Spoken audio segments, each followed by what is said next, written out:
lokra masani koro inyisowa ni sustainability nitie kaka piny owacho onego bed ni bedo sustainable ahinya gi gik ma gitimo. To par ni ma ok en osuru kende ma bende sirkal Kenya Kwanza osejuogo. Nitiere moko mibojuogi chakre dwe mar 12, nitiere moko dwe mokwongo. Par kata mana ni NHIF cha pok ochak kawo omenda mano maromo kod 2.5. Awinjo na pachi. Ipenjo maber Sharon. Kana jopiny odhi e higa 2010 referendum, nitiere gik mane giwacho niya magi gik mwaluongo ni old order wawe wadonj wawuoth manyien. Achiel kuomgi en ni nwadwaro ni wabed gi technocrats emobed cabinet secretaries machon waluongo ni ministers. Tiende ni ng'at molony e migawo mokete. To kineno kaka Ruto noketo cabinet ne, nodhi okawo jok makia gima gitimo. Kendo nodhi okawo politicians. Ochako odhi okawo jok manigi mibadhi. Koro iyudo ni wan gi jok mawuoya. Okete migawo ikia ni migapi no ochakore kanyi to gi kanyi. Ebino ka migawo mar jatend migawo mar weche mag thieth Susan Nyakubinja nyocha wacho ni odwa fire OCS gima onge kata mana idara mare. Koro wabedo gi jo siasa. Kesi ngeni chon kane wadhi e referendum chon iyudo ni minister won be en member of parliament. Tiende ni the minister oversight himself ka en e bunge. En minister to kende o represent. Koro mano ni wagolo wacho ni ka in technocrat tiende ni wawacho ni wapuodhi kuma intiere no in gi lony makamano.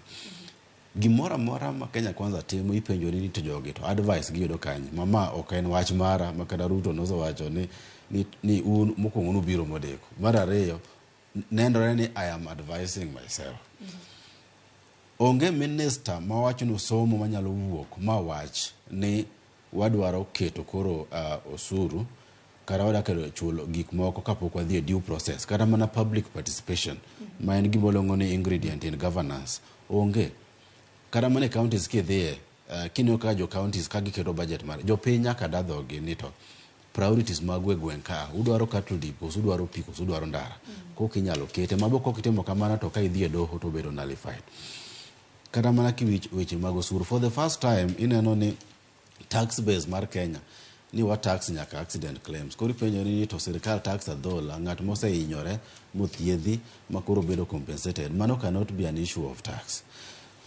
Gima sirkal kia en ni ki imedo osuru malo to collection, gimolongo ni tax collection dhi piny nikech o encourage gimolongo ni tax avoidance to gi tax evasion. Jo piny koro neno ni en gima tek. Ndalo moko no wachulo ga like for instance adami mana wacha chiel. An gimolongo ni capital gain tax. Ki uso lopi chonen 5%. Ngama uso lo ngama ngiewo to chulo stamp duty. No mede nyaka 15%. Seche mi mede nyaka 15% to iwacho ni kod noka jok ma uso lo ido ka ngato nigi bedo gi agreements ariyo. Agreement achiel mara between an go mulo ni makoro maro michula kata wach ni $1,30,000. To agreement machielo ma for purposes of declaration of tax wa under value gino wach ni puodho ni en $15,000,000. A deal no ido ka sirkal o lose almost 15 million. Igalufa paga rio ga paga alufa rio ga paga beach. Kana umeda osuru e weche mag ndawa. Statistics wacho ni collection mar osuru nodok chien kabisa. Molo kaka ne nitie komentiere. Oningo bed ni wang'iyo ni what and tax philosophy marwa kaka Kenya enango. Our tax philosophy walongo gi dhongere ni is very punitive. Oko encourage chulo osuru.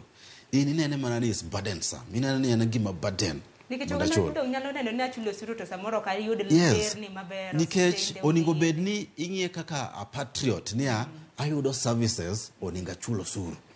Sanie gima wang'o ich mapok odwaro yudi. Ni nitiere jok moko biluongo ni tax collectors ni wuothe gweng ka gweng. Gima backward makata ng'eni Moi nokinya timo 1990. Ni oduongo ni mheshimiwa ni chulo suru. Omulo ni chulo suru. Wan gimolongo ni automated services. Mak sirkal ni kana react to ne wacho ni iketa baton ni to pesa osedhi ne sirkal. Iwinjo. Koro tuo maduong' mahinyowa en ni jok manitiere kanyo to seche moko bwa ng'iyo from a political angle ni ng'eni seche moko kidwa control jok matiyoni to imanyo jok ma wigi onge jere. Imanyo dhok Koro kinyise na dwaro 1,100,000 parasal do kelo ok onyal think. Koro chal ka ng'ama ichiko. Ng'ama ichiko. Koro seche moko penjo ni to Ruto ni to jok mano kawo gimoko lony gima kia gima timo makara ka gibiro national television ok inyal ng'eyo kara ni mano cabinet secretary mawuoyo. Jog nogolo kuni. To wan gi jok mariek kabisa pinyni ma tich otamo ma komi tich to nyalo solve gigi. Koro tuo maduong' en ni waluongo ni gross incompetence. Mane gimo nyalo wacho. To bende seyo makamano bende karam na jatend piny Kenya no wuon bende oseyango mosebiro mwacho ni migepe mamoko do nwaneno lokruok manotimo e kind thuolo mar